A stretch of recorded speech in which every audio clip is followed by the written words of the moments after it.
In the 1930s, Dr. Wilhelm Reich, a prominent Austrian physician and psychoanalyst, discovered a powerful new physical energy, and for the next 2 decades, devoted his life to the investigation of its laws and properties. He confirmed the existence of this energy in the human body, verified its presence in the atmosphere, developed instrumentation to observe and collect it, and harnessed it for a variety of purposes, from cancer treatment to motor power to weather experimentation. Reich called his discovery orgone energy.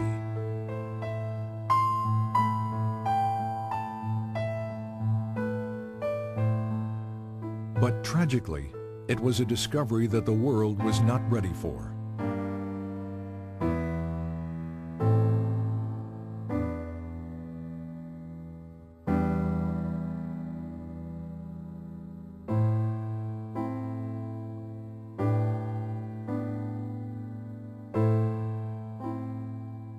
Wilhelm Reich was born in 1897 in Galicia, the easternmost part of the Austro-Hungarian Empire, now the Ukraine. He grew up in Bukovina on a large farm operated by his father. Until he was 13 years old, Reich was educated at home by tutors. His mother, to whom he was devoted, committed suicide in 1910 after his father discovered she had had a brief affair with one of the tutors. His father died 4 years later from tuberculosis. That same year, 1914, the First World War broke out. Within days, Russian troops swept through Bukovina. Reich narrowly escaped being sent to Russia as a hostage and had to flee his home. Later he wrote, "I never saw either my homeland or my possessions again. Of a well-to-do past, nothing was left." For the next 4 years, Reich served in the Austrian army, experiencing what he called the war as a machine. In 1918, the war finally ended. Germany and Austria were defeated. The Austro-Hungarian Empire was broken up, and Bukovina became a part of Romania. Alone, homeless, and intellectually starved after 4 years of war, Reich entered the medical school at the University of Vienna.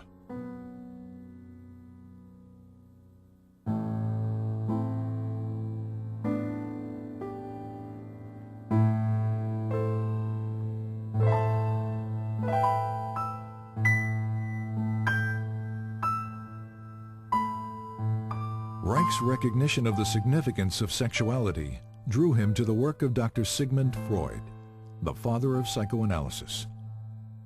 Soon he was considered one of Freud's most promising students. Freud had discovered that neuroses are caused by the conflict between natural sexual instincts and the social denial and frustration of those instincts. Freud had also hypothesized the existence of a biological sexual energy in the body. He called it libido, and described it as something which is capable of increase, decrease, displacement, and discharge, and which extends itself over the memory traces of an idea like an electric charge over the surface of the body. But as the years passed, Freud and his followers diluted much of this concept, reducing the libido to little more than a psychological energy or idea. By 1925, Freud had concluded that the libido theory may therefore, for the present, be pursued only by the path of speculation. Reich's clinical observations, however, demonstrated that sexual energy was more than just an idea, and that sexual satisfaction, in fact, alleviated neurotic symptoms. He discovered that the function of the orgasm is to maintain an energy equilibrium by discharging excess biological energy that builds up naturally in the body. If that discharge function is disturbed, as it proved to be in all his patients, this energy continues to build up without adequate release, stagnating and fueling neurotic disorders. Reich's orgasm theory set him apart from his colleagues because it indicated that the libido was a real physical energy that possibly might be measured quantitatively. His clinical work also led to new therapeutic techniques designed to discover and eliminate any impediments to the flow and discharge of this energy. But the widespread existence of human misery forced Reich to conclude that the solution to the problem of neuroses was not treatment, it was prevention. You have to revamp your whole way of thinking, said Reich, so that you don't think from the standpoint of the state and the culture, but from the standpoint of what people need and what they suffer from. Then you arrange your social institutions accordingly. Freud, on the other hand, maintained that culture takes precedence, that sexual instincts must be adapted to the existing social structure. These conflicting positions led to an eventual break between Reich and Freud. In Vienna and later in Berlin, Reich devoted much of his time and money educating working-class people about the essential role of sexuality in their lives. I had 6 clinics in Vienna, said Reich, where people came and received advice once or twice a week. To provide medical and educational help was its purpose.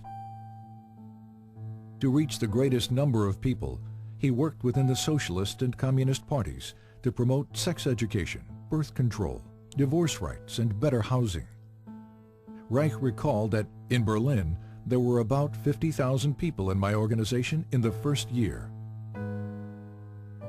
Reich was also very outspoken about Germany's turbulent political climate. Unlike most members of the Berlin Psychoanalytic Association, Reich openly opposed the rise of the Nazi Party.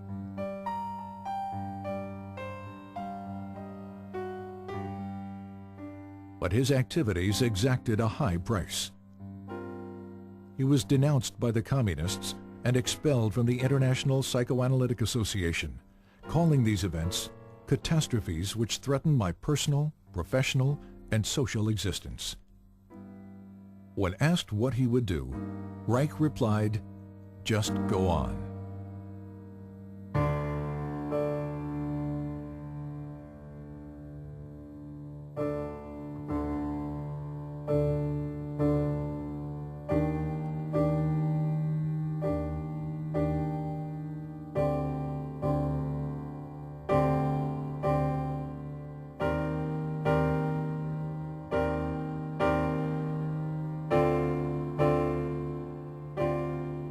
University of Oslo, 1935.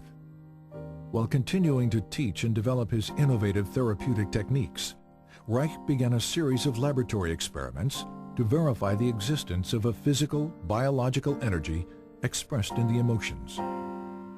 Using human subjects, Reich was able to demonstrate a charge at the skin surface directly related to feelings of pleasure or anxiety. The charge would increase when a subject experienced pleasure and decrease during feelings of unpleasure. From this, Reich concluded that pleasure is the movement of biological energy toward the periphery of the organism, while anxiety is the movement of this energy toward the center. He assumed this energy to be electrical. But was it? And did similar energy processes exist in more basic life forms? Reich discovered that under certain conditions, sterilized and unsterilized substances, such as grass, blood, sand, charcoal, and foodstuffs, disintegrate into pulsating vesicles that exhibit a bluish color. He called these vesicles bions. Reich observed internal motility in the bions, an effect of energy. He also found that certain bions revealed a strong radiation phenomenon, seen here as a white field around the organism, and that these bions could kill bacteria and cancer cells. This radiation confirmed the existence of an energy that did not obey any known laws of electricity or magnetism. Reich called this energy orgone, because its discovery had evolved from his investigation of the orgasm function and because this energy could charge organic matter. When he published his findings, the scientific and psychiatric communities responded with a vicious year-long attack in the Norwegian press. In the wake of this response, and the inevitability of a Second World War, Reich began to look to America as the future home for his work. In August 1939, Reich sailed for America on the last ship to leave Norway before World War II broke out.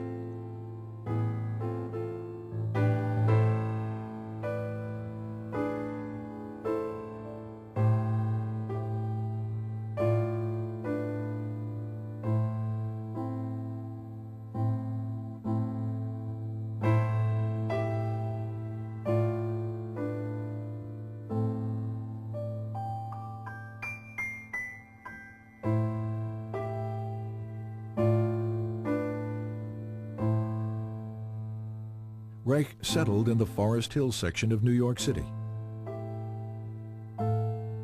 He taught at the New School for Social Research in Manhattan.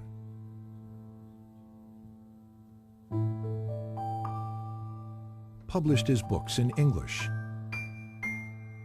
Trained American physicians in his therapeutic techniques. And pursued his investigations of orgone energy. Since the energy appeared to be everywhere and to permeate all substances, Reich had to find ways to isolate and collect it in order to study its functions and make it usable. Experiments demonstrated that organic or non-metallic materials, such as cotton, wool, or plastic, attract, absorb, and hold the energy. Metallic materials, steel or iron, attract the energy and quickly reflect it in both directions. On the basis of these experiments, Reich constructed small boxes with alternating layers of organic and metallic materials, with the inner walls lined with metal. The organic layers attract the atmospheric orgone energy, which is then directed inward by the metal layers. Any energy reflected outward by the metal layers is reabsorbed by the organic material, attracted back to the metal and directed toward the inside of the box. The result? A higher concentration of orgone energy inside the box. The more layers, the higher the concentration. This accumulation of energy can be verified in a variety of ways. For example, a constant temperature difference exists between the air above the box and in the surrounding air, contradicting the second law of thermodynamics. There also exists a slower electroscopic discharge rate in the higher orgone concentration within the box. These layered boxes, known as orgone energy accumulators, became a valuable tool in Reich's scientific and medical research. Initially, they were used to observe visual manifestations of orgone energy within the enclosure and to test the effects of orgone radiation on cancer mice. Because his results with cancer mice were so promising, Reich decided to test the effects of orgone radiation on human subjects. He constructed orgone energy accumulators that were large enough for a person to sit in, and in 1942, he began experimental treatments with cancer patients. They were all terminal cases. Reich promised no cure and charged no money. Over a period of time, the patients showed marked improvement, relief of pain, healthier blood condition, weight gain, and the shrinkage and elimination of tumors. Despite these positive results, the patients died, reinforcing Reich's conviction that cancer is a bioenergetic shrinking following emotional resignation, and that the tumors themselves are not the disease, but merely a local manifestation of a deeper systemic disorder. Once again, Reich's focus became prevention. Reich also discovered that water and high humidity absorb and hold orgone energy, making it difficult to carry out experimental work in New York City during the summer. In 1940, on a camping trip to New England, Reich discovered the Rangeley Lakes region in Maine. With its low humidity and clean air, it provided an ideal environment for his work. In 1942, Reich purchased an old farm bordering on a small lake. He called it Organon and envisioned it as a permanent home for the various branches of his work.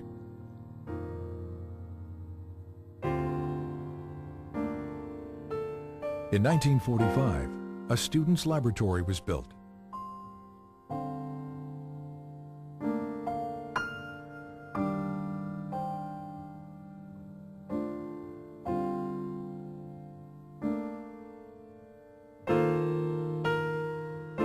Three years later, construction began on an Orgone Energy Observatory,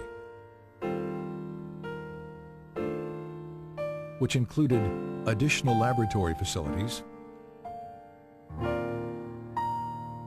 Reich's study and library,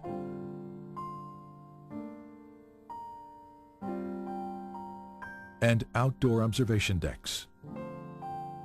Funding for these buildings and for Reich's research came exclusively from his own income as a physician and teacher, and from loans and contributions by students. By 1947, after less than 8 years in America, Reich's work was attracting considerable interest as Orgone research expanded into new areas of psychiatry, medicine, and biophysics.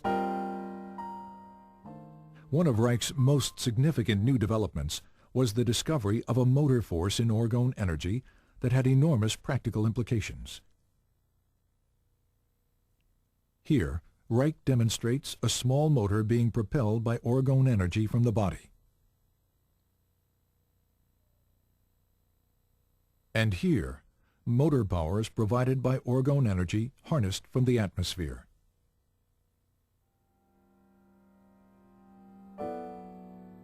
With the development of Organon, Reich's dream of a home for his work was slowly becoming a reality. Sadly, it was a dream that he would not see fulfilled.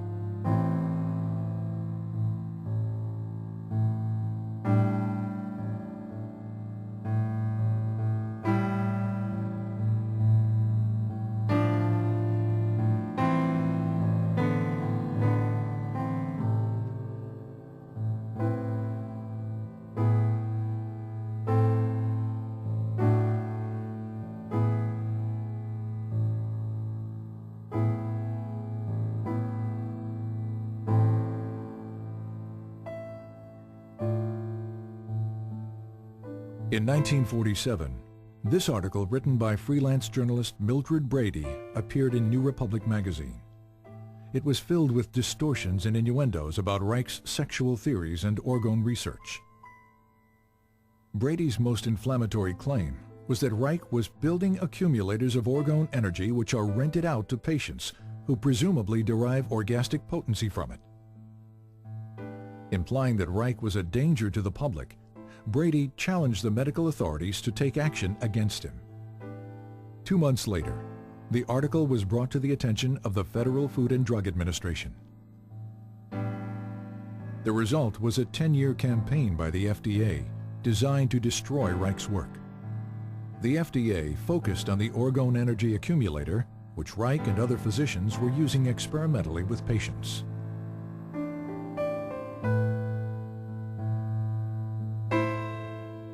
Convinced that the accumulator was being fraudulently promoted as a sexual and medical device, FDA agents spent years interviewing Reich's associates, physicians, students, and patients, looking for dissatisfied accumulator users. None were ever found. As the FDA attack continued, so did Reich's work. He continued to develop new ways to visualize, measure, and harness Orgone energy from the atmosphere. The Cloudbuster, for example, was an experimental instrument that could affect weather patterns by altering concentrations of Orgone energy in the atmosphere. A set of hollow metal pipes and cables inserted into water creates a stronger Orgone energy system than that in the surrounding atmosphere. Water, which strongly attracts and absorbs Orgone, draws the atmospheric energy through the pipes. This movement of Orgone from a lower to a higher energy system was used by Reich to create clouds and to dissipate them.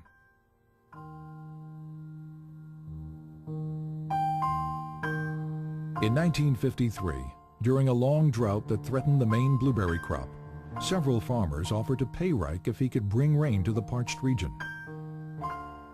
The Weather Bureau had forecast no rain for several days when Reich began his cloud-busting operations. 10 hours later, a light rain began to fall. Over the next few days, close to 2 inches fell. The blueberry crop was saved.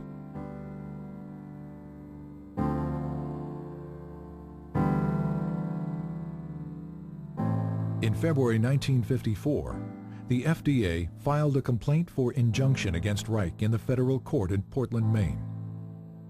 The complaint declared that Orgone Energy does not exist. It asked the court to prohibit the shipment of accumulators in interstate commerce and to ban Reich's published literature, which they claim was labeling for the accumulators.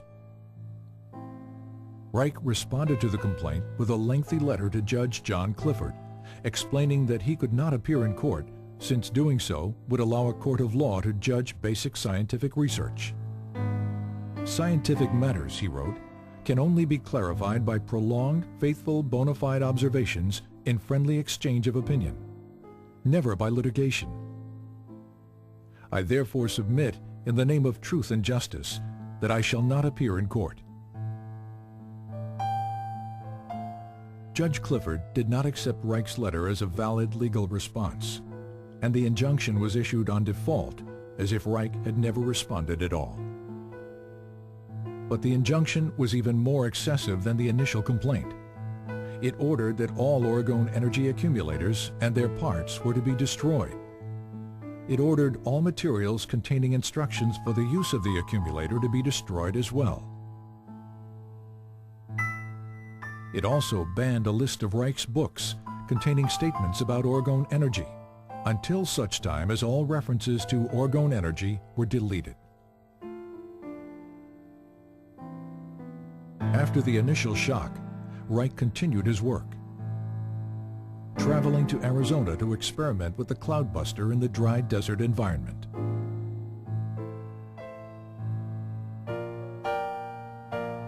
While he was there, and without his knowledge, one of Reich's students, Dr. Michael Silvert, moved a truckload of accumulators and books from Rangeley, Maine to New York City, a direct violation of the injunction.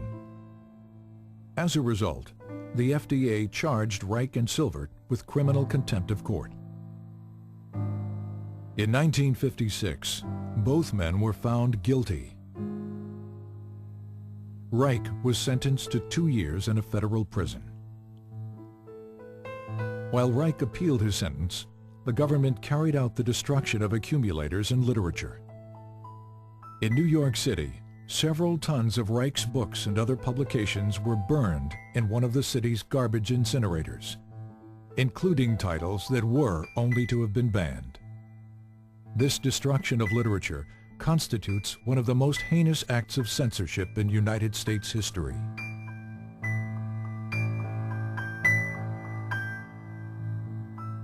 All appeals denied, on March 11, 1957, 2 weeks shy of his 60th birthday, Wilhelm Reich was imprisoned at the federal penitentiary in Lewisburg, Pennsylvania. He died there of heart failure 8 months later, on November 3, 1957, and was buried at Orgonon.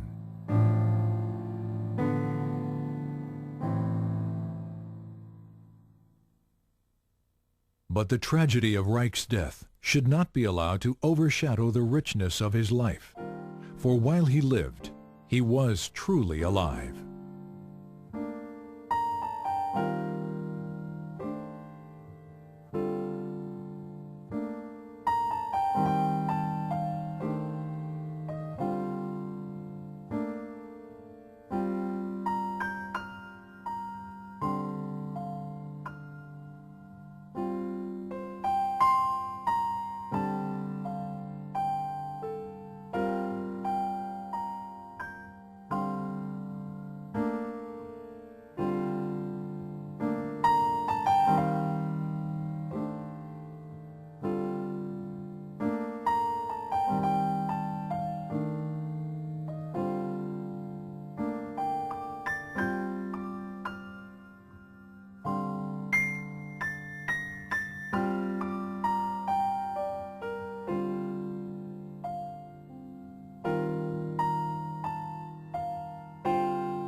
In the course of the history of natural science, it always happened that profound or true thoughts or true facts were always either distorted or flattened out.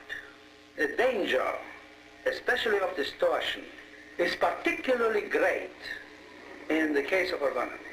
We must be scientific, we cannot be political in these matters.